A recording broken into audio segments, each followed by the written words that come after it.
Hello, how you doing? Over and over and over again. We are back for the new season, and we're back with a new show. It's going to be a weekly show that we'll be doing on the channel with some great guests joining me as well. This new show is going to be called the Tuesday Club.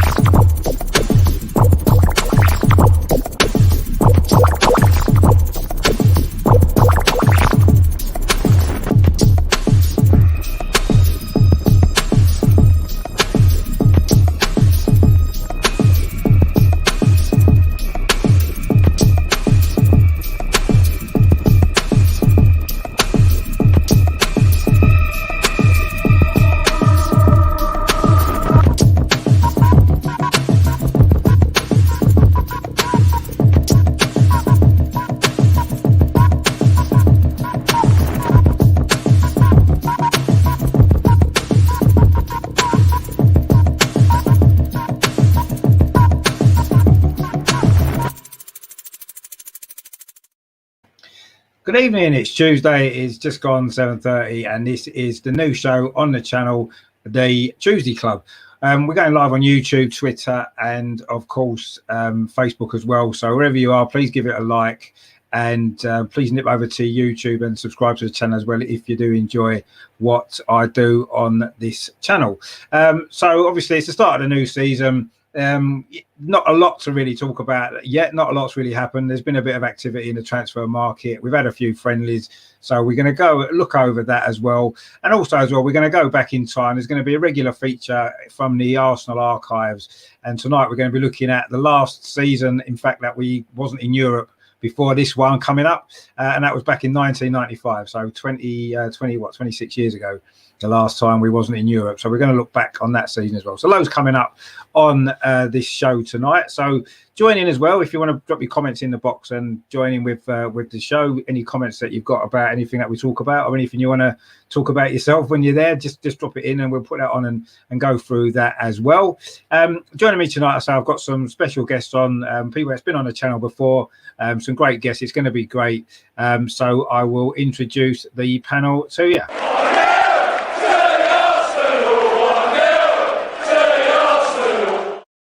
Hopefully that's a song we'll all be singing a lot this season, but we'll see. First, of course, we can't have a show on over and over and over again without the one and only Melvin. How you doing, Melvin? You right? Fine, thanks. I'm looking forward to this first home game of the season. We look forward to it. Yeah, it's what it feels like, doesn't it? It's a bit early in July, but you know, we did play football in July last year, so it's good to have Melvin on. And someone else, of course, has been on the channel a few times previously. Always a great guest to have on. It is, of course, Dorsey. How you doing, Dorsey? You all right, mate? Very well, mate. Yourself? Yeah, not bad at all. Not bad at all. Ready to do it all again? Yeah, hopefully it's going to be a good season. We'll have a lot to talk about, I'm sure, whatever happens anyway, because that's usually the case with Arsenal, isn't it? Nothing's ever just goes smoothly. There's always stuff to talk about. And making up the panel as well, another guy who's been on before a couple of times previously. Always good to have him on. It is, of course, Adam. How you doing, Adam? You all right? Yeah, not bad, gents. Good to see you all. As Dorsey said, here we go again. Exactly. Yeah. It doesn't feel like we've had much of a break, really, does it? But anyway, really. Not enough. It's the way it is. I mean, you know, pre-season's here. We've had some friendlies already. So I suppose really the best place to start will probably be here.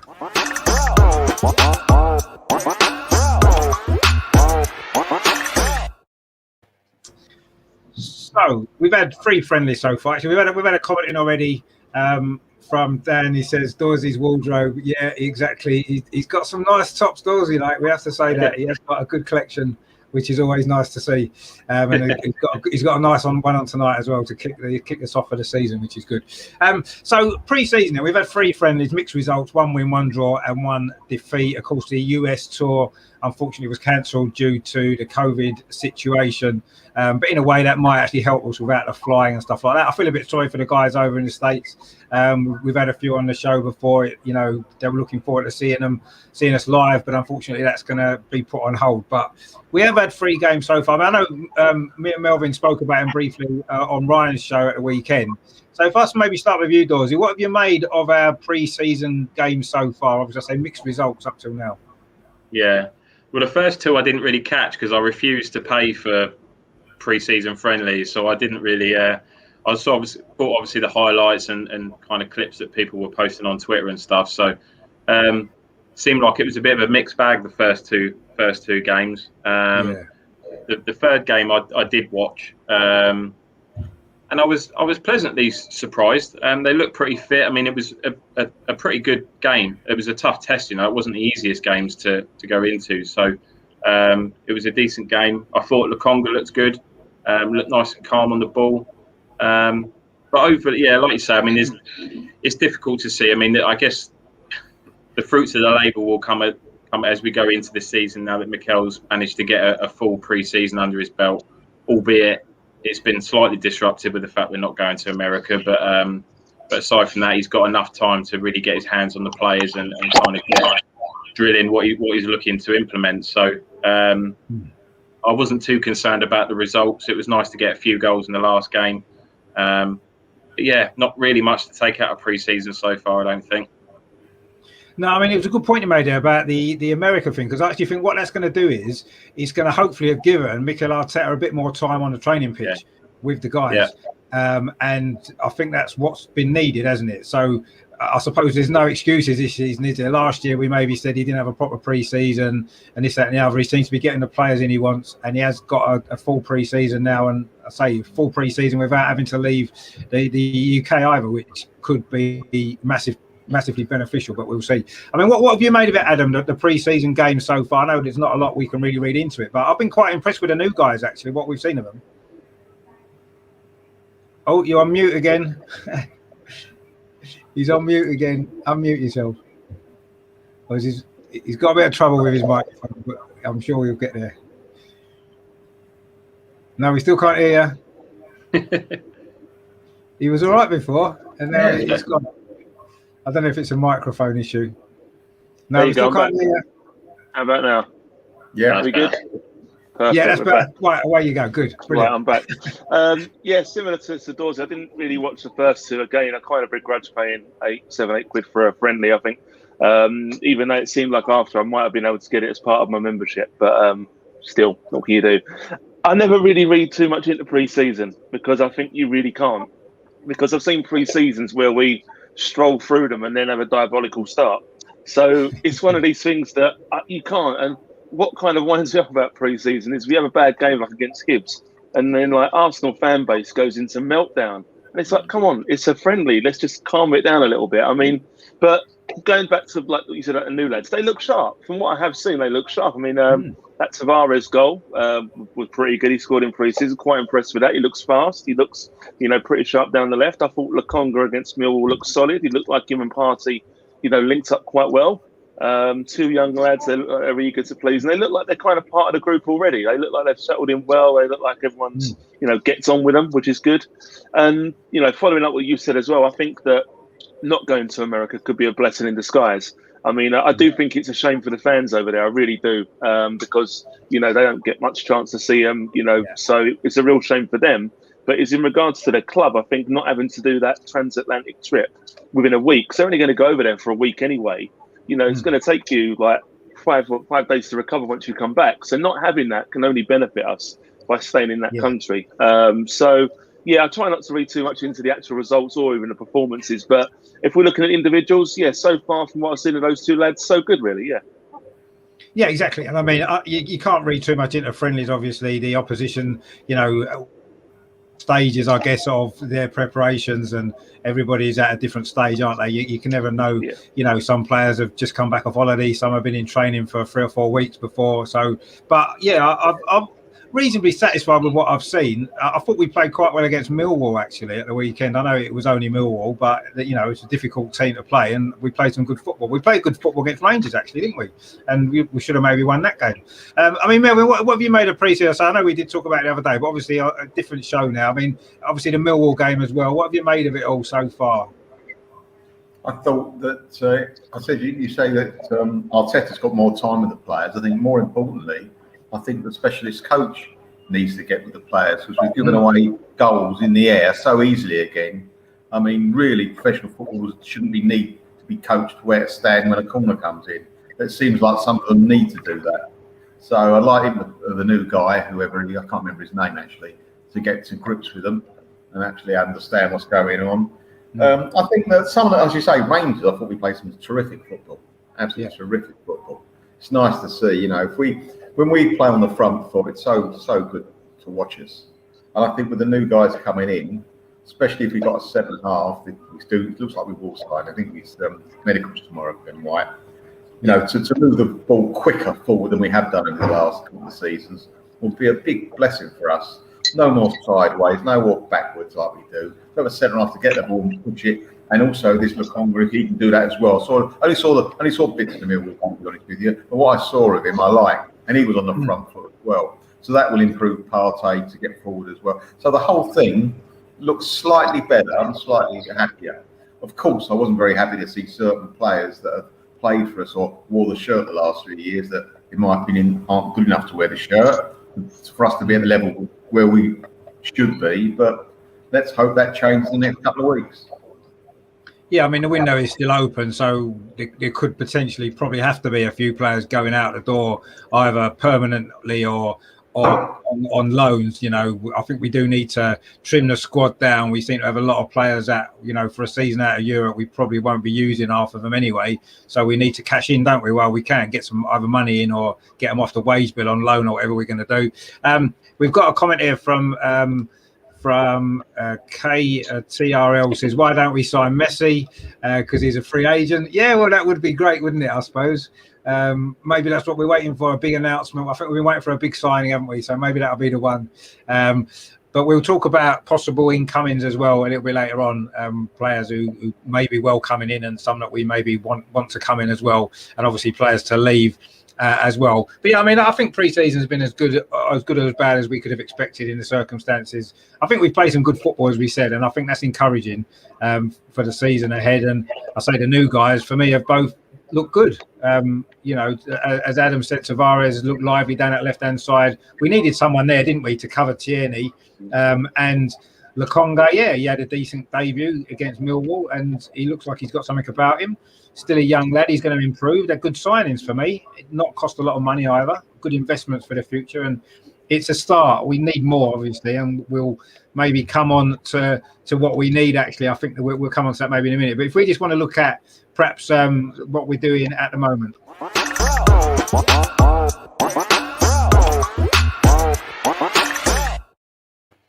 So obviously, in terms of the transfer window, I say we've had the two guys come in. Tavares and Lokonga both look good. I think for me, what was a good thing as well was the Emile Smith-Rowe contract, giving him the number 10 shirt as well. Positive signs there. Okonkwo, the goalkeeper, he looks a bit shaky, but he's only young. It's good to get him tied down as well in the first team squad. I mean, Dorsey, what have you made of our transfer window activities so far, including all the contracts and stuff? I mean, we've been linked with everybody, haven't we? Under the sun, literally every player that's out there has been linked with us. In terms of what we brought in, like you say, you can't really go wrong with the two signings we brought in. But the money that we've spent is £25 million for the two players.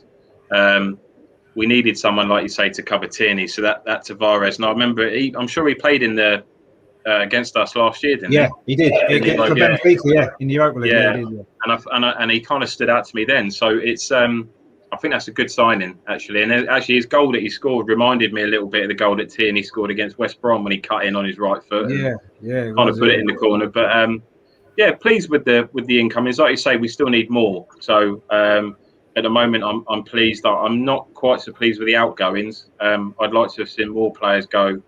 At this point in time, but I guess the positive sign, and when you look at something like the Granit Xhaka deal, for instance, in previous years we probably would have buckled and lost a couple of million. Whereas by the sounds of it, it sounds as if Arsenal are saying, "Look, 20 million, and he's yours, and that's it. We're not negotiating. You're offering us 17, 18." So it's nice to see us be a little bit harder in terms of getting rid of players, because although I know we on a show last year, we were quite pleased with Xhaka on the end of season review, Rich. So maybe I'm a bit on the fence as to whether it's a good thing that he's potentially going or not. I don't know.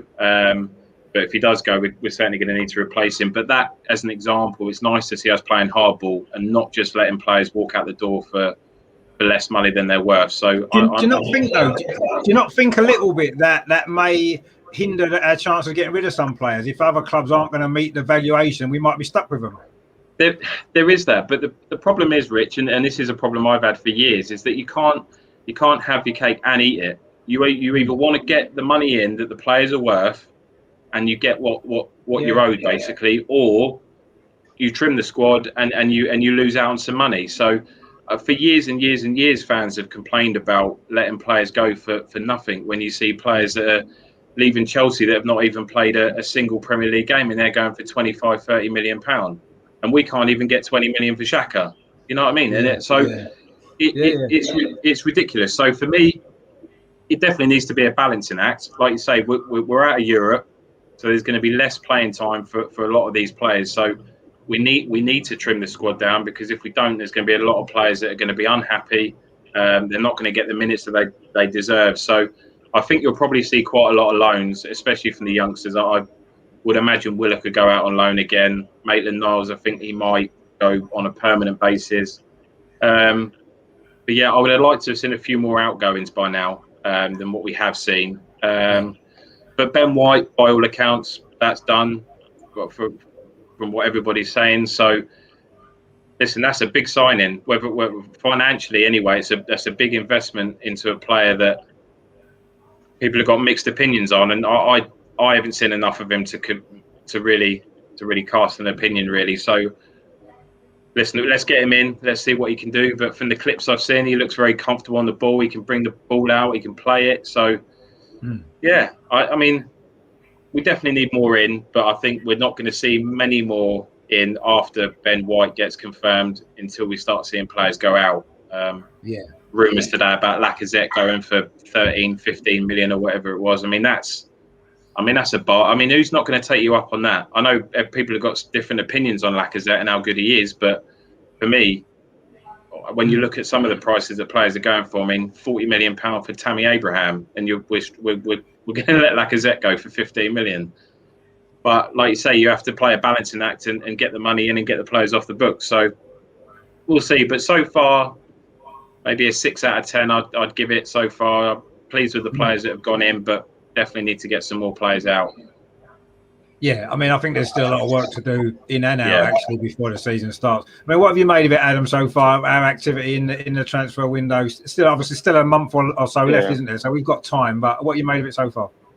Again, I'd say so far so good. I'm quite happy with what we've done. But again, following on what Dorsey said, I think that not getting rid of players is going to hamper us getting players in because of squad size, purely because of squad size. So I think that it's going to be probably a bit more cagey in the next couple of weeks, and the last 2 weeks will be like a fire sale in and out. But that'll be the same for a lot of clubs. It's not just us. There's a lot of clubs who are going to be like that. I mean, when I was thinking about it earlier, I think I wrote down, I've got them down here, 9 players who I think could leave Arsenal. You know, that's a big chunk of your squad. But I think there's probably 9 players who could be sold or loaned. But then that's also going to free up places to get people in. And I think that's what's holding us back. I think that had we had more space in the squad, you probably would have seen more deals for now. But I'm sure they'll come. I'm still quietly confident that we will get what we need if we can get rid of what we need to, if you know what I mean. But in regards to the actual players who have signed, I mean, they both look good. I mean, it sounds weird, but I don't really want to see a lot of Tavares because that means Tierney's fit and playing well. So it's weird to have like a new signing who I'm quite happy with. It could be though, couldn't it? Because obviously Tierney plays as a third centre back for Scotland. He's played there for us. And if a different system, he could maybe play both of them, couldn't he? In some games, maybe as a tactical change. And they've also said that he could play as more of a left midfielder, left winger as well, because he's got that pace in him, Tavares. So if they want to kind of get a bit more, support on that side, like you said, then that could also work. But so it gives us options, which is good. But so far so good. I mean, so far so good. Definitely want to see more. I mean, if it ends like this, I wouldn't be happy. If the transfer window ended like it is now, I wouldn't be happy at all. But with a month to go, I'm satisfied. Again, I think 6 out of 10 is a fair mark at the moment. Yeah, I mean, I just feel we've got a little bit of an imbalance in the squad, haven't we? We seem to have Massively. a lot of players in defensive positions. We don't seem to have many midfielders, really, do we? Certainly not defensive type midfielders. And I don't know, there seems to be an imbalance in the squad that I think we need to address before the season starts. Hopefully, we've lost Melvin. He is actually he is away at the moment on holiday, so he's got a funny internet connection, but I'm sure he'll be back with us in a minute. And as we speak, he's just dropped back in again, so let's hope. I'm quite intrigued to see what I'm quite intrigued to see what happens with Torreira, you know, because there's not been any mentions of clubs that are interested in him. No, personally, I'd quite like to see him stick around. I think that the first season he had, I think we all took to him quite a lot. So the second season he didn't get a great deal of playing time, and when he did, it seemed as if it was out of position. So obviously he's gone through a lot. I'm sure we've all probably seen clips of his interview that he's given today. So yeah, it'd be interesting to see what's going on with him, because he's financially he's worth. If we can move him on, then great. Just feel we need to do what's best for the player on that one. What's best for his own welfare. But for me personally, I wouldn't be, if Arteta can find a place in the squad for him, then I'd be quite happy to see him stay. No, I would as well. I thought like you said, his first season he was brilliant, and if he could recapture that form again, you could see him and Thomas Partey actually being a good combination with the characteristics of each of the players. So yeah, I would like to see that. But if he's not happy in England and he doesn't want to stay, then I guess we've got to move him on, like we have to move on a few others. I say, and try and sort the imbalance out that we seem to have. I mean, what have you made of the transfer window so far then, Melvin? Are you reasonably happy up till now? Obviously, a lot more work needs to be done, doesn't it? Yeah, reasonably happy. It's quite strange because I was having on Twitter having a conversation with somebody, and it worked talking about Xhaka, and I actually said they're not prepared to give 20, and everyone said he had the greatest Euros going. He was one of the best players. He was in the team, wasn't he, of the Euros? Yeah, team of the team. And we can't get even then. I mean, if he hadn't played in the Euros, what would the bid be? 10? It doesn't make sense to me. Yeah. It seems once they put on the red shirt, their value goes down. Yeah, it seems to. I mean, that is a strange one. You're right. Yeah, from years ago. Do you not think it's a case of years ago? I was going to say, I think it's a case that clubs know we've got to sell. Clubs know that Arsenal need to trim their squad, so they're just trying to put in these cheeky bids. But I do go back to what we said at the beginning. It's great to see us standing our ground for once, because in years gone by we haven't done that. But I do think it really is the case that clubs know we've got a lot of players in our squad, on a decent wages that we need to shift off. So they're just going to try what they can. You can't blame them, really. No, I think as well with Xhaka as well, the history that comes with Xhaka as well. I think people from the outside can see that maybe he doesn't sit well with a lot of the fans. So maybe that probably comes into their thinking as well, saying that he probably wants out as well, to be fair, by the sounds of it, Xhaka. So we'll see. The funny thing is, lots of people rate him from other clubs as well, supporters. Oh yeah, we don't know what you're going on about because he's this, that, and the other. But no other clubs have come in for him. That's a bit strange, isn't it? You think there might be one or two. I mean, for a player that's high profile, let's face it, high profile player, he's given a job, he's a specific player, whether you like him or not, and he's had a better season than normal for him, let's face it, and a great Euros. Hard for me to say what he did. He played very well. He was terrific, and yet not only one club are in for him. Smells to me doesn't seem right. I agree. I would have thought that Xhaka could do a job for a lot of clubs. Maybe it didn't quite work out for him at Arsenal. I mean, I think he's maybe overly criticised for certain reasons, which I understand. But as a player, I think that he's had a couple of good seasons, really. Pretty much in a row, and he had a great Euro. So I'm surprised there's not a few more clubs coming in for him and having almost a bidding war, which would be nice. Not many of our players seem to get involved in bidding wars, do they? We seem to get involved in them with other teams and other clubs for other players, but no one seems to ever get into bidding wars to buy our players, do they? Which is strange because we've got some good players, and it's I don't know why, but that is a strange one. I agree, Melvin. I don't know why there's not more interest in Xhaka. He seems like a good professional. He's a leader. He seems to be respected by everybody, players and managers and stuff. I find it quite strange, but anyway, we'll see what happens. I personally wouldn't mind us keeping him, and hopefully he can help Lokonga and stuff like that. We'll see, but But we'll see what happens. I mean, there is an imbalance, though, isn't there? Do you think so, Melvin, in the squad at the moment? Yeah, very much so. It's very much an imbalance. We haven't got a real. I mean, if you believe Bellerin's going to, is Cedric going to be your right back? Is Cedric, though they say he's played well pre-season, so again he's nothing. Is he really going to be the Arsenal right back for next season? Surely we've got to spend money in that position. It reminds me when going back a couple of years when we bought Pepe. We weren't looking for a wide guy. We needed a defensive midfielder. We needed people in other positions, big time. And we bought a winger that I'm not having a go at Pepe. I'm just saying we never were looking, in my opinion, for a winger. That wasn't a weak spot. And we put a lot of money into that weak spot, into that spot, which wasn't a weak spot. And then another weak spot was sacrificed. And I hope we don't do the same this year. I mean, Ben White, obviously he's not just for this season. I realise that. He can have an 8-10 year seasons with us, going forward. He's only a young kid. And, the centre halves, they can be a little bit older sometimes. So I hope it's not to the sacrifice of other players that we need to bring in for fullback, something like that. No, I agree with that. Yeah, we'll have to see how that works out. And Ryan's in the chat from the Mr. Arsenal podcast. He says comments like, "We were scared" as never helped Xhaka as a player or captain. No, it probably hasn't done, and he hasn't always done himself a lot of favours, to be fair. But even so, I think most managers and coaches could see that he can do a job in the team for somebody. And it seems surprising that there hasn't been more bids come in. Maybe there has behind the scenes that we don't know about, but certainly nothing that we've heard. But it would be strange if that didn't happen, actually. But anyway, we'll see what happens. There's still, a month to go, isn't there, of the window? So there's plenty of time for some bids to come in. I say, while we're sort of looking at the transfer window, maybe have a look at maybe a few names.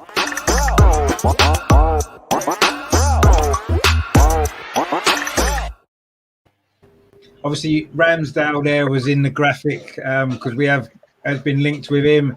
What have you made of that one, Dorsey? Aaron Ramsdale as a backup goalkeeper or possibly a number one goalkeeper. What are you making of that? It's a bit of a weird one. You got that Ajax keeper, ain't you, which we were linked to Onana, that we were linked with kind of at the start of the window, and he seemed to be available for 7 to 10 million or whatever it was. It almost felt like that was almost a done deal. That kind of drifted by the wayside a little bit, and he got linked elsewhere. Ramsdale, I can't really see the logic in that. If you're looking to sign someone as a backup goalkeeper, first of all, you shouldn't really be looking at spending 25-30 million on a backup goalkeeper, and certainly not one that, in my opinion, is not worth that valuation. I read yesterday, I think it was yesterday, the day before, about that Sam Johnson at West Brom. He's available for 12 million or whatever it is they put on him. So for me, that would make more sense. That kind of ballpark figure, I would be probably prefer to spend on a backup goalkeeper. But I guess it depends on what they see, whether they really want someone that's going to really, really push Leno. Because there's still doubts over his future about whether how much he wants to be at the club. He seems pretty happy in training over the last couple of days since he's come back. So maybe looks as if we'll probably get at least one more season out of him before possibly he moves on. But the Ramsdale one's a bit odd. I mean, there's plenty of rumours going around that I've been pleased with, but Ramsdale is not one of them. And it's nothing against the player himself. It's more just the valuation that they're putting on him. It just seems very high from what I've seen of him. So very odd, very strange. But Ben White, I mean, it's a big investment. Like I say again, I only really saw one season of him last year in the Premier League. He looks comfortable on the ball. He looks like he reminded me a little bit of, not saying he'll hit these heights, but a Rio Ferdinand kind of player that's more of a ball playing centre back than kind of your old fashioned centre back. So, which I think we need. When I look at the centre backs we've got, I don't think we've got many that are very comfortable on the ball. So it'll be interesting to see what he can bring. He'll have better players around him. Brighton were obviously fighting relegation for huge parts of the season, so he was kind of under the spotlight quite a lot for them. But just again, it's 50 million. It's a big investment. So If you're buying him for 20 million, you'd probably say he was a good signing and a shrewd buy at that kind of that age. He's got plenty of time to develop, but yeah, 50 million. I'm hoping they've seen something that really that they can develop into a really, really good player. So yeah, Ramsdale's an odd one. I prefer to steer clear from that. we do need another goalkeeper though, don't we? We do. Obviously, Yeah, we do. Narson's gone, and Okonkwo is a young lad. He looks a little bit lacking confidence at the moment. You certainly wouldn't want him to be thrown straight into the Premier League or anything like that, would we? At the moment, so we do need another goalkeeper. Although having said that, I mean, without Europe, potentially if Leno doesn't get injured, he could play every game, couldn't he? He could play all 38 Premier League games, the FA Cup and the League Cup, and we may get away with it for this season. Maybe just use Okonkwo in the odd League Cup game, possibly at the early stages. Maybe, I don't know, but I do think we do need a second goalkeeper, don't we? At some stage, because we Matt Ryan, we should have maybe done more to try and get him. All I would say on Ben White, I don't know what you guys think. I mean, I think Ben White, he did look good for Brighton. He looks comfortable with a ball, as you said, but having Lewis Dunk alongside him, who's a physical, strong defender, maybe gave him that platform. Will he have that playing in our defence with the defenders that we've got? We don't really have anybody as a physical defender, do we? Not in the same way, I don't think.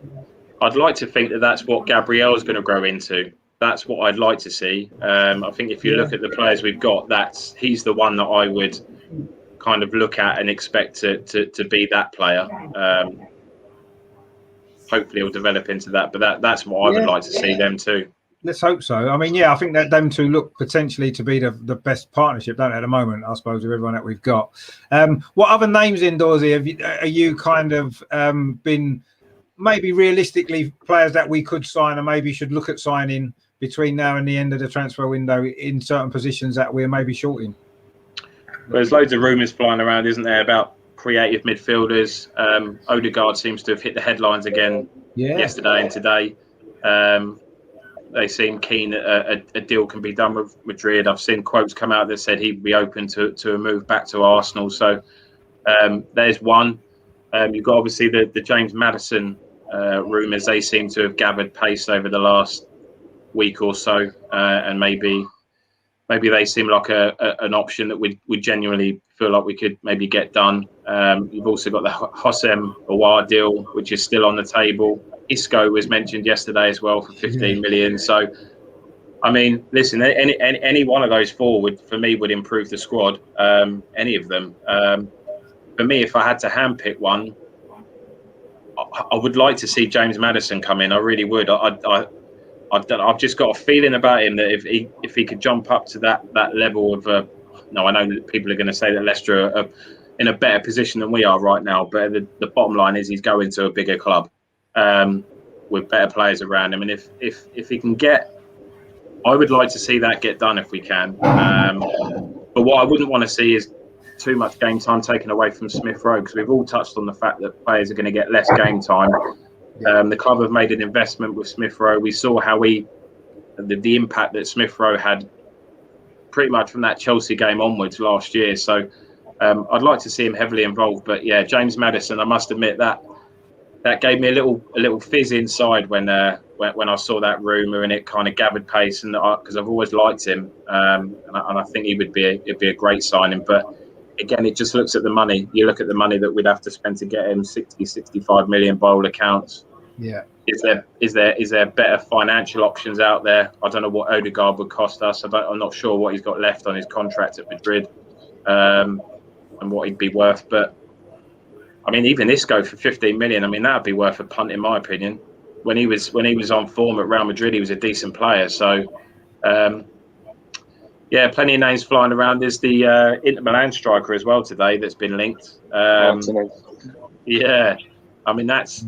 Well, it was 70 million, was it? I saw today the figure that was bounding around. I mean, listen, we ain't going to go and spend 60 million on James Maddison and then spend 70 million on him. So, no. Especially after spending 50 million on Ben White. So I think we've all got to rein it in a little bit with our expectations and just think that if you're going to get one more. If we do get rid of the players that we've that we need to get rid of. And I mean, as Adam said, 9 players potentially, and it could be around that. We probably won't get rid of them all. But if we did get rid of 6 or 7, that might fund 2 or 3 bigger signings, mightn't it? If we can get them done in time, I suppose that's perhaps what we need to do. Maybe. Yeah, and any of those players that you're looking to bring in are probably going to be on less wages than the higher earners at the club anyway. Bar maybe Maddison, I heard that was quite high wages that we were looking at for him, but.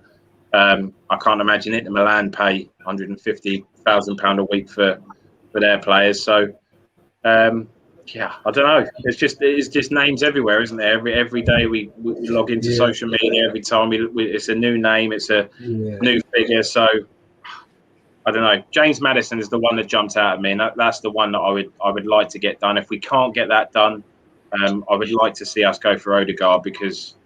We saw glimpses of what he could bring to the team, but obviously he had so little football leading into the loan deal. Then he had an injury, and he was only there for 5-6 months, so we never really got a proper look at what he could bring. But in glimpses, I really liked what I saw. So yeah, one of those two would be amazing. I'd be pleased with either of them. Yeah, no, I don't think any would have too many problems with that. And Mark sees in the chat, there's obviously going back to Xhaka, he says, Xhaka's living in the shadow of Vieira and he can't measure up to that expectation. Well, I don't think anybody can, to be fair. Fans have been dying for us to find that special player. No, that's true. Also, we've never managed to find the right midfield partner, he says, to pair with Xhaka. And that's probably true as well to a certain degree. But I think maybe Xhaka could be a little bit of yesterday's man now, and I think we are looking more to the future with younger players and stuff like that. By the look of it, I mean, Adam, what kind of names have you been sort of looking at and thinking realistically that could come in and improve what we need in the squad and then give us more balance? I mean, Dawes already mentioned a few of them, and like we said, we're mentioned with every single player under the sun. Like it's unreal. Anyone who's might move on is there, but I like Odegaard, to be honest, and I think that I like James Maddison as well, but for me, I think Odegaard, he's 22, he's not going to be on massive wages. Like I think he's only on 35 grand a week at Madrid or something, and he was due to go up with appearances, but he's not going to get that, so he's going to fit in the wage structure. He's the right age, and I think that when he come in, like it did coincide with us playing a lot better and our results picking up, and I think that also him and Smith Rowe could play quite well together. There was games last season when they were dovetailing really well with each other. And like we said, that's coming off of him not playing many games and getting a feel for the Premier League, and not getting up to speed. So getting him in full time, I think, could be a real shrewd investment. I think you'd probably get him for, 30, 35 million in today's going rate, about that kind of figure. And I think that if you've got the opportunity to go for him, we should. It's going to be a gamble because, every player's a gamble, let's be honest.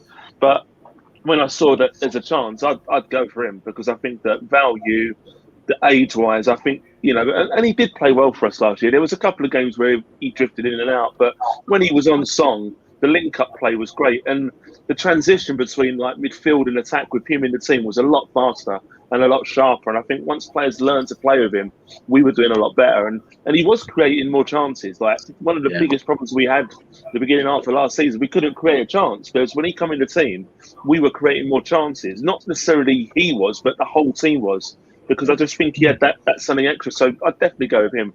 I really like Maddison as well. Got to admit, I've always liked Maddison. I've always liked that kind of player who can take the game by a scruff of the neck, can score goals, can get players going. But I did think he dropped off a bit last year. I saw quite a lot of Leicester's games. I mean, he wasn't even mentioned for the England squad. You think about it, he wasn't even in consideration, didn't even make the camp before they cut the squad down. He did really tail off. Now, is that because his time at Leicester's done, or have we seen a drop? Is there an injury? I don't know. That's my niggling doubt with Maddison, is the fact that he wasn't himself last year. So that's my only. I mean, don't get me wrong. If he's on form, he could be great and he could be a brilliant player. But out of the two, I'd still kind of favour Odegaard more. Also, going back to the goalkeeper situation, I think there's something we're not quite seeing. I mean, like, if we're willing to pay £32 million for Ramsdale, surely they're worried about Leno. You wouldn't pay £32 million, £30 million for a backup goalkeeper if you didn't have concerns over Leno, because that's a number one signing. Let's be honest. That's that kind of figure that kind of age. And I think there is always going to be a premium on an England goalkeeper, let's face it, even though he's third or fourth choice. The fact that he's in the England squad, it's always going to be that kind of premium. But then again, Sam Johnson was in the England squad and they let him go for half the price. I mean, Johnson, I think, is a better keeper from what I've seen and would make more sense. I agree, Yeah, definitely. But if they do go for Ramsdale, for me, that they're signing him as a number one because Leno, obviously, there's something going on there. They wouldn't spend 30 million on a keeper if they're going to keep Leno and put him as a second keeper. Just doesn't make any sense. Especially this season with less games as well. No Europe and stuff to play. Yeah, it doesn't make sense. Exactly. Right. That's just, it's only the sort of thing that Man City would do by spending £30 million on a player that's not going to play. We're not financially in a position to be able to do that. So No. Man City buy players so other teams don't buy them. Do you know what I mean? Exactly, That's what they buy players for. We can't do that. I mean, other positions, though, I do think we need to look at the right back situation. Yeah. And I don't know why, like, Max Aarons is not getting mentioned. I think he looks great. I think a couple of years ago, when Norwich were in the Premier League, they had him at right back, and I can't remember the guy at left back. Lewis, wasn't it? Lewis. Yeah, Lewis. Jamal Lewis. Yeah, Jamal Lewis, and they look great. I mean, Norwich were a pretty poor team, but them two look really, really good, both defensively and going forward. And I'd say you'd probably get him for about the same price you'd sell Bellerin for. Do you know what I mean? And I know that you've got potentially Chambers, you've got Cedric, but I like Chambers. I've always liked Chambers, but I don't know whether he's a first choice right back for a team who wants to get up to that level. You know, who wants to get back in the top four. Definite squad player because he's versatile, but I would look at someone like Max Aarons. From what I've heard, I don't know if you've heard the same, but they like Tyler Adams from Leipzig, and they're looking at him potentially, but they might not be able to get him for another year. So I think that potentially, if they can't get who they want for another year, they might just wait and see it out with Cedric and Chambers. I don't know, but or get a loan maybe, or maybe get a loan. Yeah. I mean, if that's a position. If Hector goes, I do think we need a strong right back who is going to, make a statement because we're improving the defensive Ben White, but that's just one player. I still think we need to strengthen in the fullback areas in the right side. Yeah, no, I agree. I mean, you mentioned obviously Max Aarons and Jamal Lewis at Norwich when they were in the Premier League. Of course, Jamal Lewis ended up going to Newcastle and didn't actually play particularly well in the Premier League. He sort of struggled, and that would be maybe my concern with Max Aarons as well. We don't know. Any signings of gamble, as we mentioned already, you don't know, dear.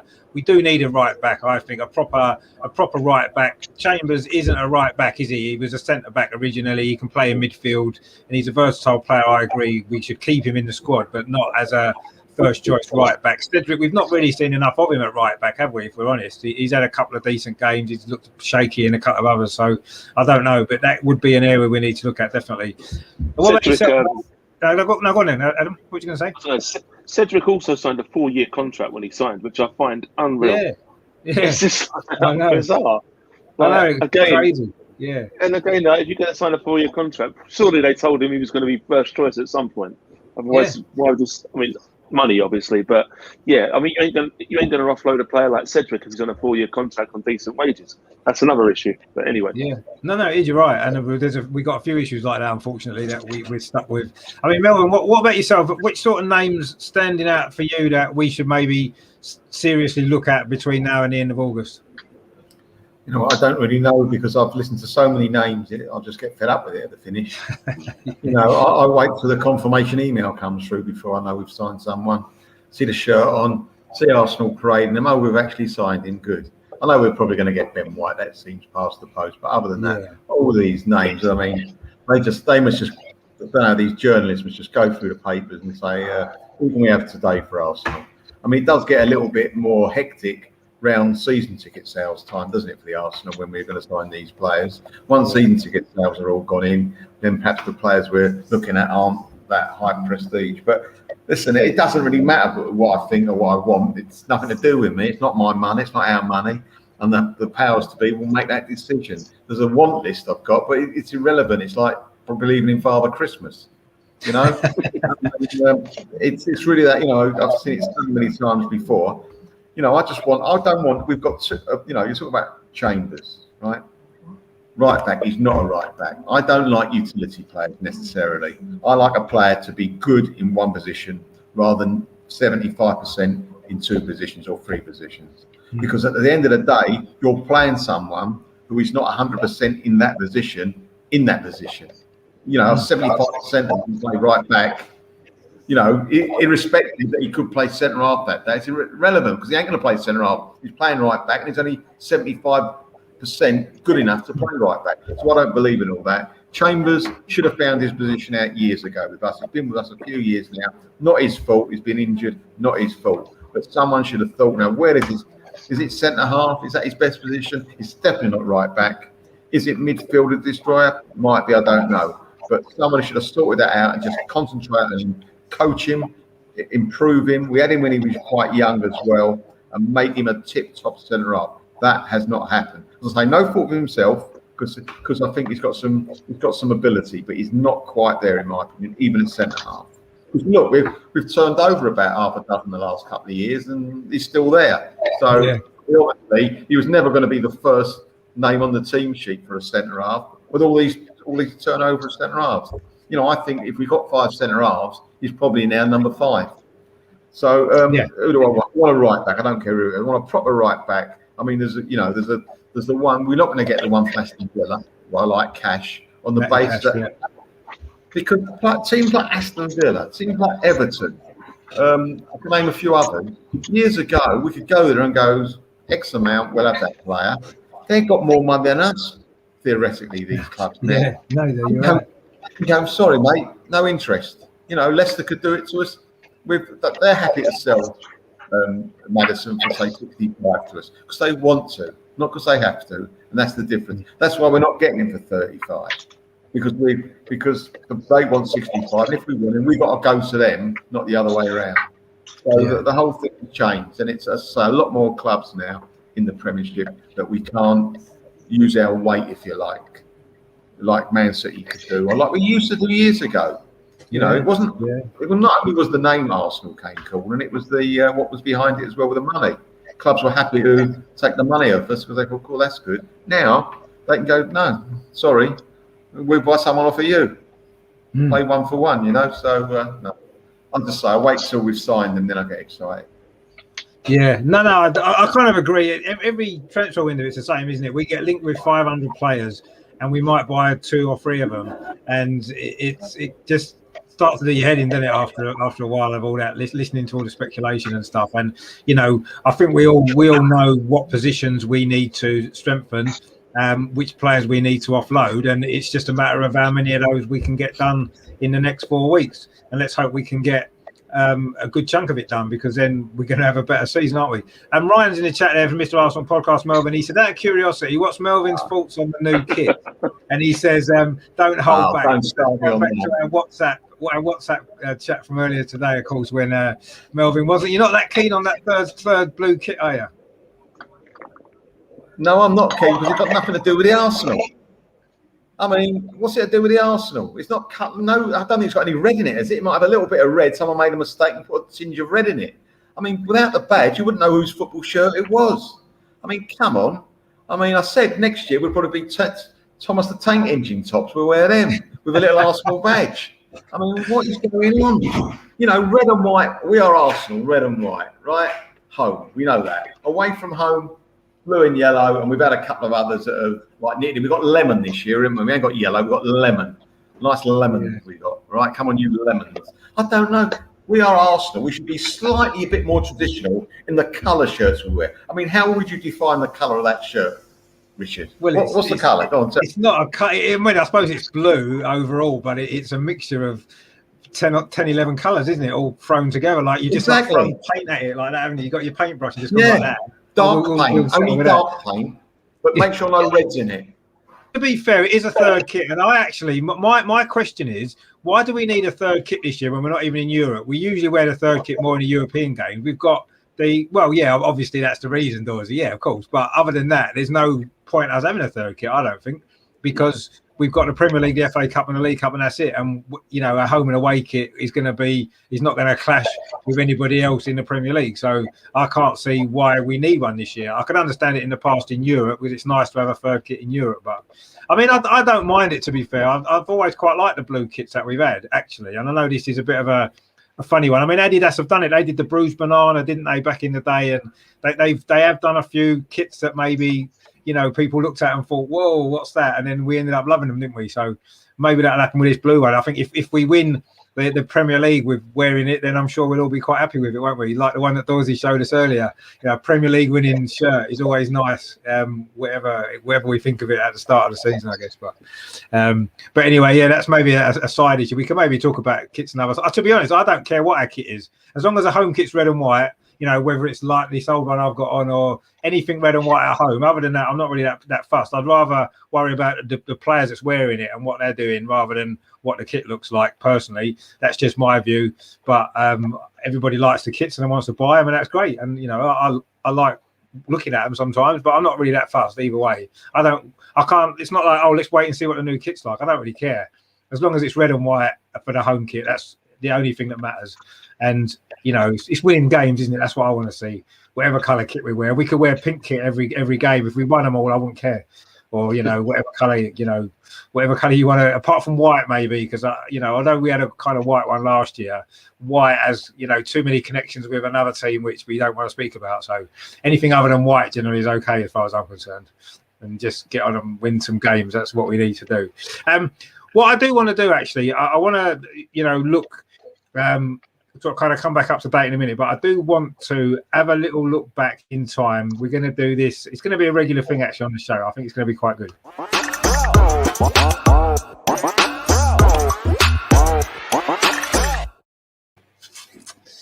Oh, Melvin's disappeared just as we're about to do the archive section, which is a shame because Melvin usually likes the archive sections. But anyway, I'm sure he'll be back in a minute. So he's got dodgy internet tonight.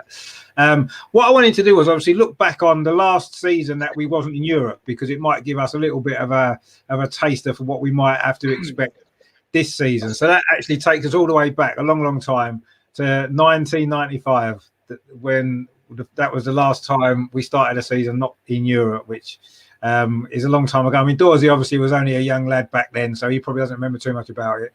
Although I don't know, do you remember much about that season?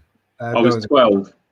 Oh, I was 12. So I remember the season in terms of kind of like individual games and stuff like that. I don't necessarily recall, but obviously I know it was the season that Bruce Rioch was in charge. And I think I didn't get a chance to look because I literally only saw your message about 20 minutes before I logged on. So I think we finished fifth, didn't we, in the end? Yeah, we did. Yeah, we finished fifth, and actually we did do the minimum requirement, which was to qualify for Europe. The last game of the season, we beat Bolton to secure the fifth place, which got us into the UEFA Cup as it was then. So it wasn't a disastrous season, but it was a season of not so many games. We only played 47 games in all competitions that season, so a lot different to when you play nearly 60 when you're in Europe. So that was perhaps the main difference, and it's something we're going to have to get used to this season, only having one game a week most of the time, you know, not as many midweek games and stuff like that. I think it's going to take us time as fans to adjust. I mean, what do you remember about that season, Adam? Obviously the big story was Dennis Bergkamp signing, wasn't it, that summer? I remember it actually pretty well. I was 17 then. It was Bruce Rioch one season wonder, and I always remember being on holiday when we signed David Platt first, was it, and then Bergkamp after? Yeah, and I was really excited about both of those. I remember both of those. Obviously, David Platt, well known in England, great player in the English game, been in Italy for a while. And out of the two, I thought that was the more shrewd move at the time. I was thinking that, you know, Bergkamp's like the wow factor, but I thought Platt, I think he was 29 when he signed, which is, you know, should be around his kind of peak. And I think that I remember Platt starting off a lot better than Dennis. Obviously, Dennis was under a lot of scrutiny for a lot of games, and I think Platt scored maybe 2 or 3 times before Dennis got his first goal. But I do remember vividly the game against Southampton at Highbury when Dennis broke his duck, and I had my season ticket was in the old family enclosure, and he like literally right behind his first goal when I think it was Glenn Helder of all players. Yeah, it was Glenn Helder putting a cross in. Yeah, that's right. Passed the cross in, and that volley was just perfection. Like, and I remember it just going and like I don't know if you boys were at the game as well, but I remember the crowd were just like lifted. It was just like it was like relief. And then he didn't stop from there, did he? Really, let's be honest, he didn't stop, and he scored a goal in the second half, which was amazing. I mean, so I kind of remember it fondly for being his first year at Highbury. I don't really have any fond memories about Bruce Rioch, other than the fact that he signed Dennis Bergkamp, whether he signed him or whether it was David Dean, probably, I don't know. But yeah, I mean, my lasting memory is that Bergkamp, and that game is the one that stood out for me. I remember, further down the line, I think Bergkamp also scored when we beat Man United that year. I think it was 1-0. And I think that really cemented his place. Then that was it. We knew we were on to something. But that was going to be it. And then end of the season, Wenger was to come along, weren't it? So in many respects, it was a definite transition season, much like this season could be for us. Yeah. After we beat United, didn't we lose to Spurs the week after? I think, if I remember rightly. 2-1. We lost 2-1 to Spurs. Yeah, Bergkamp scored in that game as well. Actually, Bergkamp gave us the lead. We won it up.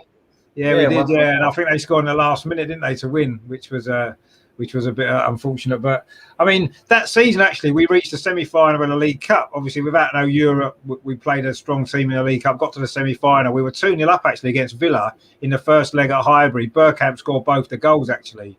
And then Dwight York scored twice for Villa. It ended up 2-2. And then we drew the away leg 0-0 after extra time and went out on away goals. Now, would be interested to know what would have happened if we'd won the League Cup that season. Because, of course, George Graham won the League Cup in his first season. If Bruce Rioch had won the League Cup that season, which, we weren't far away from doing it, would they have then been able to get rid of him so easily and get Wenger in? Or would that not have happened? It's an interesting kind of point, isn't it? Because if he'd won a trophy, the League Cup, they're not going to just get rid of him, are they, like they did? What do you think about that? I mean, many people... Yeah. Go on, Melvin. So sorry, Richard, I'm telling you, they would have still got rid of him. Yeah. I was speaking to people and they would have still got rid of him. They were looking well before the end of the season to get rid of him. I know. They realised when he had that fallout with Ian Wright as well.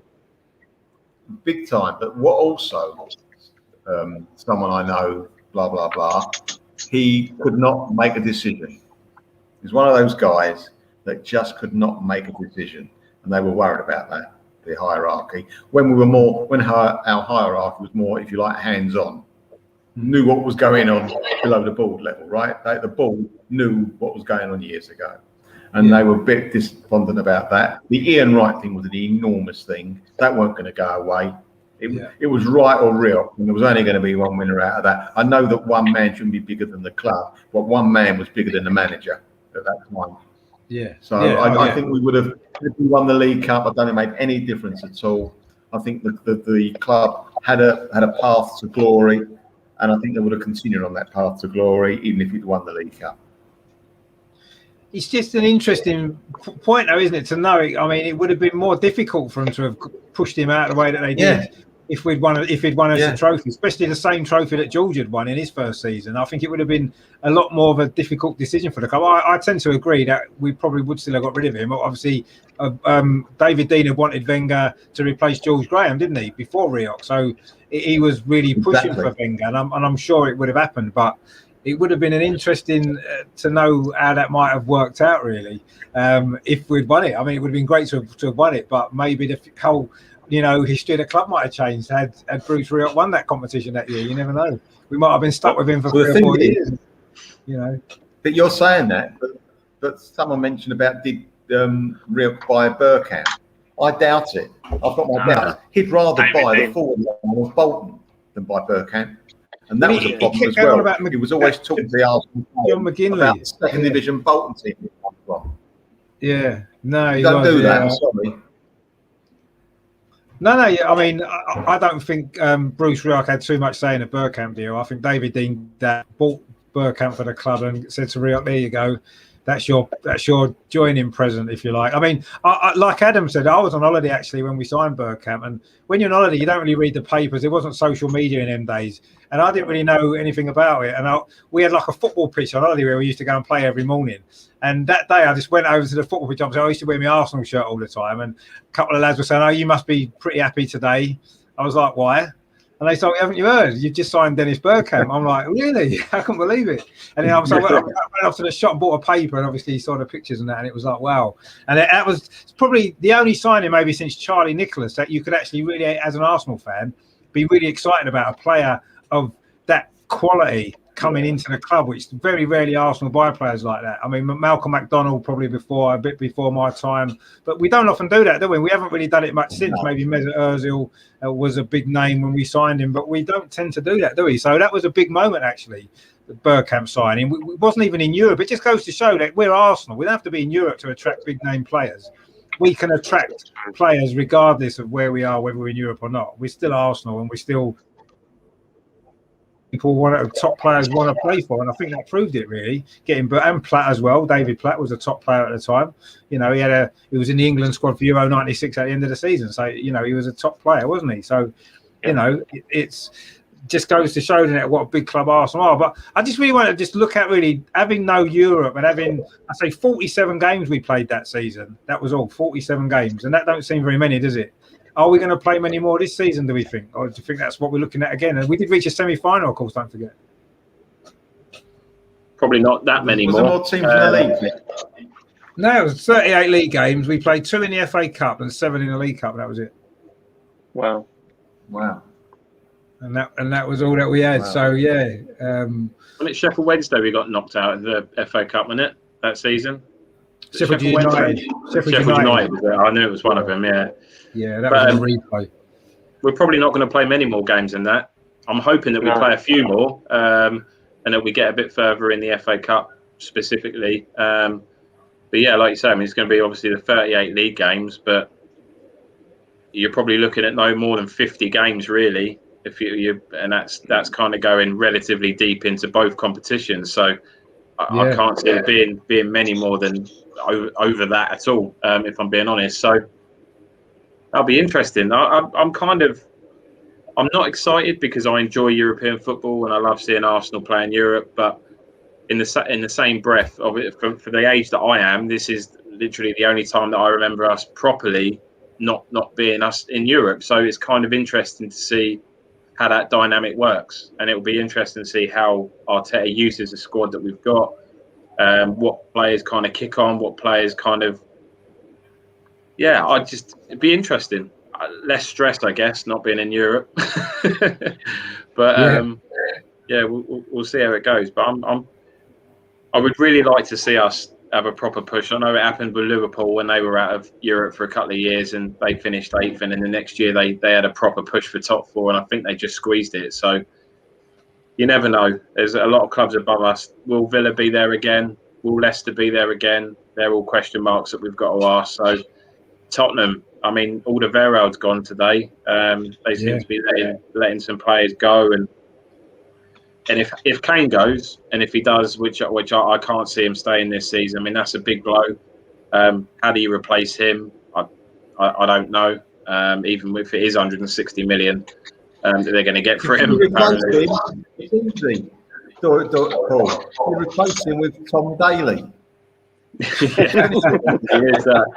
I mean, Tom Daly's good at that, but I'm not sure how good he is at scoring goals. But I mean, I'd love to see him leave Tottenham. I'd love to see him leave Tottenham. I really would, obviously, for obvious reasons. But there's a lot of question marks around some of the clubs that finished above us last season. For me, I don't think Villa will do it again. I don't think they'll be there where they were last year.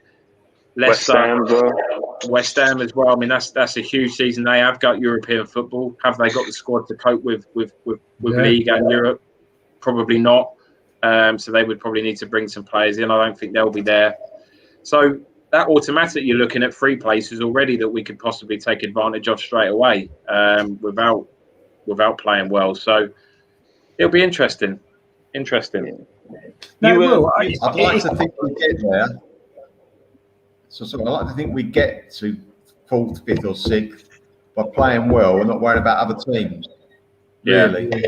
I mean, it'd be good if the other teams all fall down and don't do as well as last season. But I'd like to do it that they play just as well, but we still beat them. So of course, I don't want to rely on other teams to be poor. Yeah, no, absolutely. I just want to see us play well. Go on, Adam. So you'd hope that we take the cup seriously though this year. The fact that we're not in Europe, you'd hope. I mean, last year I don't think we took the FA Cup seriously, losing at Southampton with a team that you put out at all, which was like I thought it was horrible. I love the FA Cup, and to see us surrender, it was our cup that year. It was awful. And obviously, we know what the League Cup is generally about. Blooding the youngsters, getting the squad players in. But I'd hope that he takes both them cups much more seriously, because we've got a chance of going deep into both competitions this year, and there's no real excuse not to, in my eyes. So yeah. I agree. Just another point, actually. In 95-96, obviously, with no Europe, we did actually use 25 players in the season. Some of them only played a couple of games. There were a couple of young players coming through. And there was actually 3 players who played every game, which was David Seaman, Lee Dixon and Paul Mercer. So Rioch didn't make lots and lots of changes to the team. He had a pretty solid sort of team, and a few younger players came in and out, and we did use 25 players in all competitions. So obviously less players than we would normally use in a season these days. I think we still might use more than 25 this coming season, though. Actually, even though we're in the 3 competitions, I don't know. I think a few younger players might play in a League Cup and stuff like that. So we may use 30 players perhaps overall, maybe. But I agree with Adam. I want to see us go for the 2 cups. Obviously, flat out. Full strength team every game. Whoever we get drawn against, whether we play a team from League 2 or whether we play Liverpool or Man City, play our full strength team in every cup game, and then hopefully we can give the league a solid go as well. We're not going to win the league, obviously, but hopefully we can. I think the aim's got to be to end up in Europe one way or the other, hasn't it? I don't think we want to be out of Europe in another season, and that's got to be the aim. And if we achieve that, whatever way we achieve it, then I guess we've got to be reasonably happy. It's not what we want yet, but I think we're in the middle of a big transition. It's probably the biggest transition that the club's seen since the mid 1980s, probably. For that length of time, it's going to take us more than a year to get back where we want to be as a club, where we should be as a club, realistically, isn't it? It's going to take 2 or 3 years, probably. You can see what's happening with the younger players that we've brought in, and we look like we're going to be continuing to do, and it's going to take time, but let's hope that we can at least just be out of Europe for one season and get back in, and hopefully that can be the start of a real good rebuild as we try to get ourselves back to somewhere near the top of the game, again, which seems a long way off, I know, at the moment. Just finally, what I wanted to do was I wanted to look at something that has maybe been pushed to the back burner a little bit in recent weeks with the transfer window and the friendlies and stuff. But I do think it's something that we do need to discuss a little bit anyway.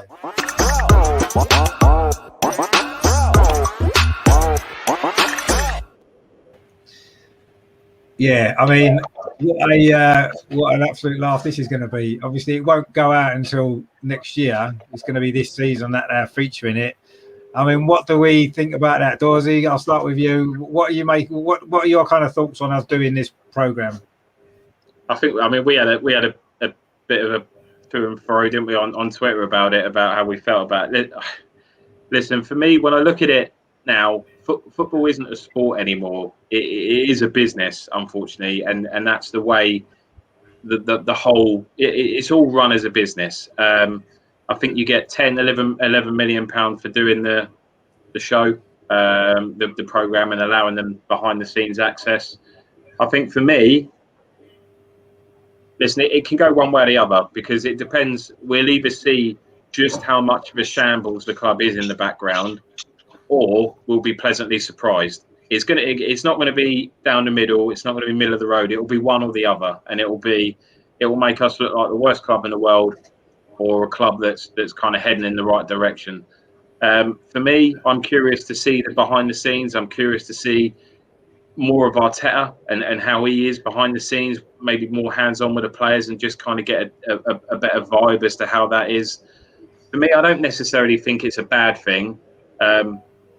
I do think maybe the timing is wrong for us to do it, because, like you just said, we are in such a huge transition that maybe the club is not quite in its most stable position to be allowing behind the scenes access to everything. But I mean, listen, from what I see that Arsenal put on their social media, it looks like the players all get on very well. It looks like there's a good morale around the squad. everybody's laughing and joking in pre-season. Everybody looks happy. I've seen pictures of Mikel Arteta smiling and laughing and joking with the players. So we're top of the league. That's why we're top of the league. For 1 week anyway. But yeah. I'm more intrigued. I'm not really got whether it's a good thing or a bad thing. I haven't really made a decision on it right now. It's probably a good thing at the wrong time. That's probably my overall kind of thinking of it. But in the same breath, I'm intrigued by it. I'm intrigued because I watched all the others that Amazon have filmed. And it gives a really good insight as to how the club's run. It gives you access to moments within a football club that you would never ever see. So for that, I mean, listen, and I'm not saying we will, but if we do go far in the cup competitions, let's say we go on and win one. Imagine the behind the access scenes, some of the access that you're going to get that you would just never see. I mean, that would be amazing to be able to see that. But there is obviously a polar opposite to that. And if it goes all tits up again and maybe we don't push on like we're all kind of hoping for, then there's a risk of making Arsenal look a bit more of a laughing stock than we are in some people's eyes. So, yeah, a good thing. And I like it, but it's probably the wrong time to be doing it, wrong season to be doing it.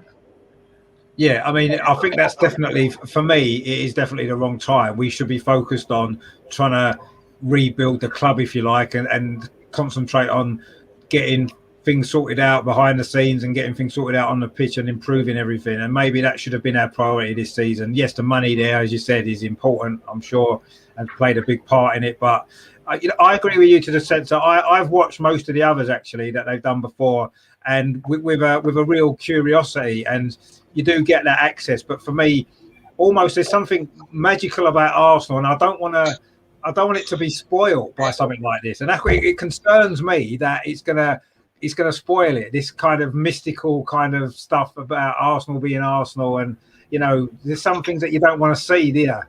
I don't know. It's like when you realise Santa Claus isn't real and stuff like that. It takes away that magic a little bit.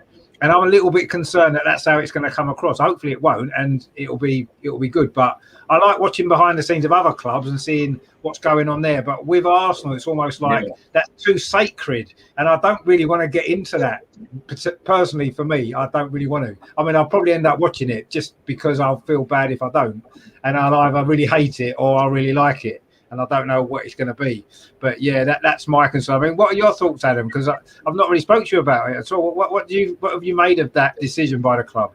My initial reaction was purely money. Obviously, we're missing out in Europe this year. They needed another revenue stream. So I wasn't that pleased about it initially. Although saying that, I am quite a fan of the series. Like, I'm quite a big NFL fan, and I'm quite into the NFL, and I've really enjoyed the NFL series they've done. They've done like 5 or 6, I think, NFL ones, and they've all been really good.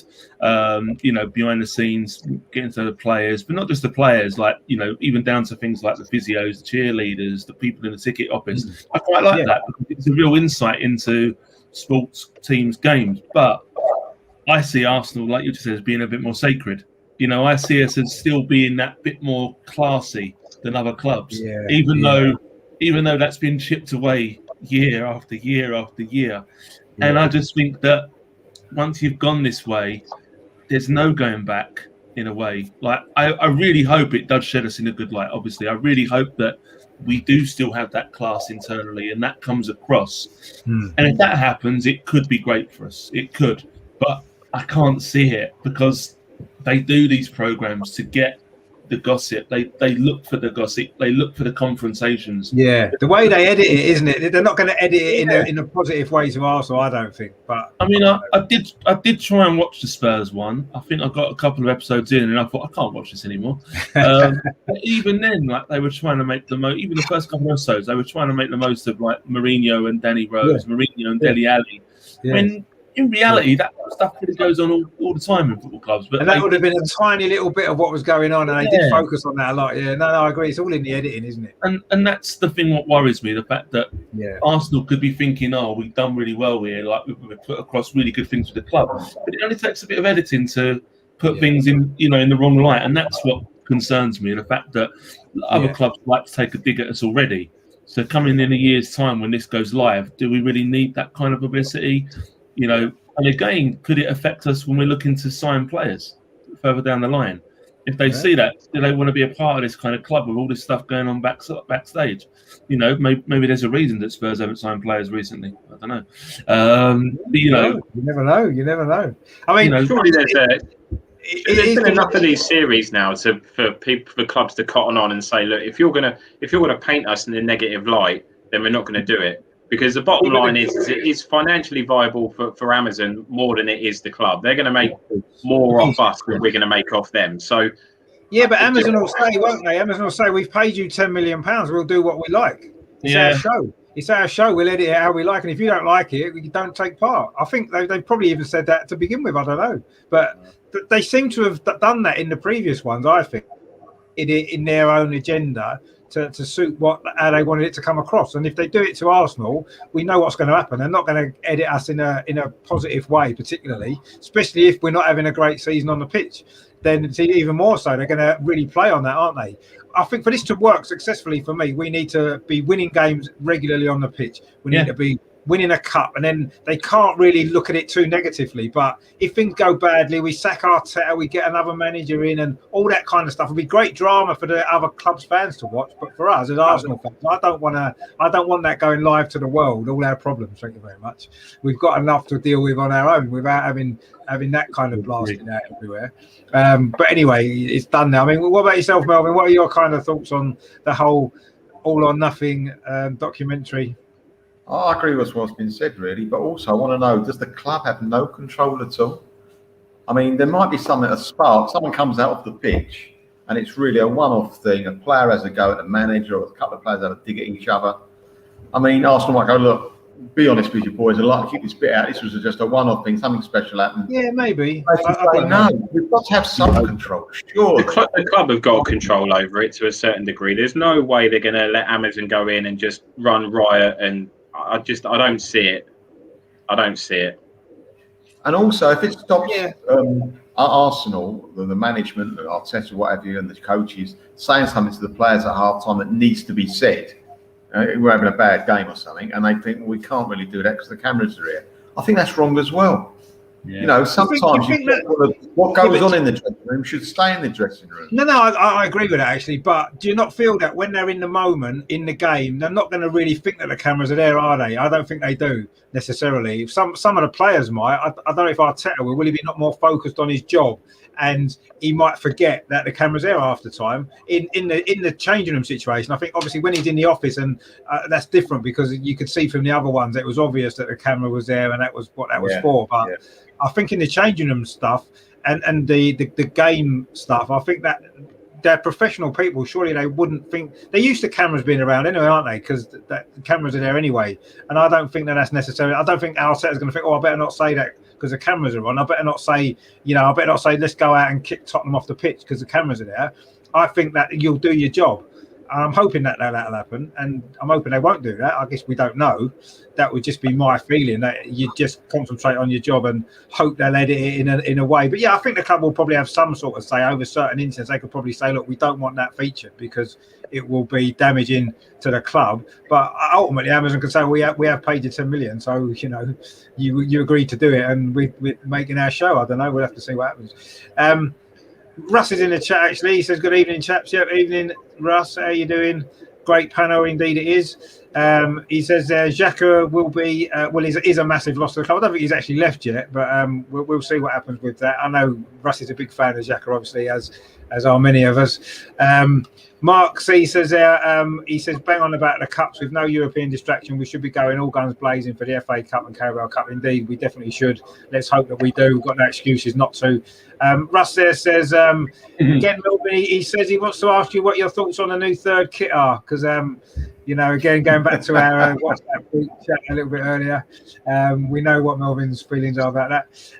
And Ryan again says, as long as it doesn't turn out to like Netflix's Sunderland Till I Die, that didn't go too well for Sunderland, did it? Unfortunately, not the best seasons for them to have done that, really, is it? And Russ says there, Arsenal don't need Amazon to make us look like a joke club. We do that pretty well by ourselves. No, we do. You're right, Russ. We do tend to do quite a good job of that on our own. But you never know. Maybe Amazon might be able to turn. They're quite good with their next day deliveries on Amazon Prime. So maybe they'll put us in a good light, and maybe they'll be able to edit it really well and make us look great. Who knows? But we'll see. But I personally don't think it's the right time.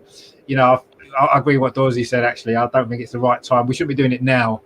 But maybe Adam's right. Maybe without European football, it was another revenue stream that we needed to look at, and that's probably the reason why we are doing it this season. But let's just hope it's a good season. And when we look back on it next year, when the series is out, we'll all be excited about watching it, won't we? When we've won 2 cups and finished in the top 4 and everything's rosy, we'll be wanting to watch it, won't we? I suppose. But I keep thinking, I suppose, because of last season, how disappointing that was. I'd have hated it to have been last season. And having to look back on all the drama that was going on, it would have probably been a good show for other people, but not for me. I definitely wouldn't wanted to watch that. But I guess it's all about TV, isn't it? It's all about audience, and I'm sure Arsenal are the most talked about club, so I'm sure it will get the biggest audience out of all the other ones, without a shadow of a doubt.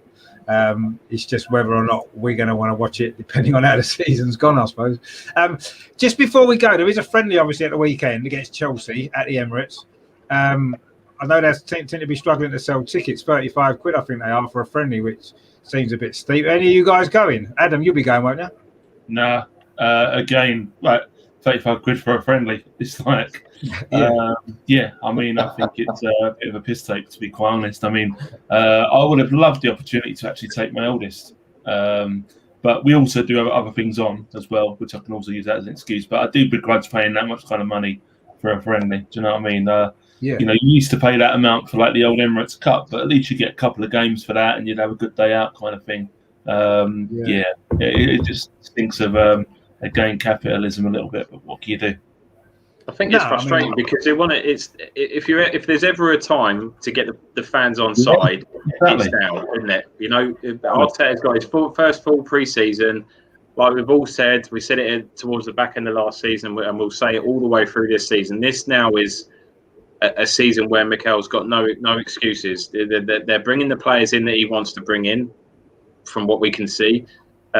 He's got a full pre-season. He's got no European competition, so there are no excuses for him this season. So you want everybody to be united. So it just doesn't make any sense. And even, I mean, £8 to watch a fucking friendly online. I mean, it's I nearly fell off my seat, and it was just bizarre. I've never known anything like it. It was like last year when they let people back in. I think I went to the Rapid Vienna game and I paid 15 quid for a ticket for a competitive European tie. And it was good to be back in the stadium. And now they're asked to pay, over double that for a meaningless friendly. It just doesn't make sense.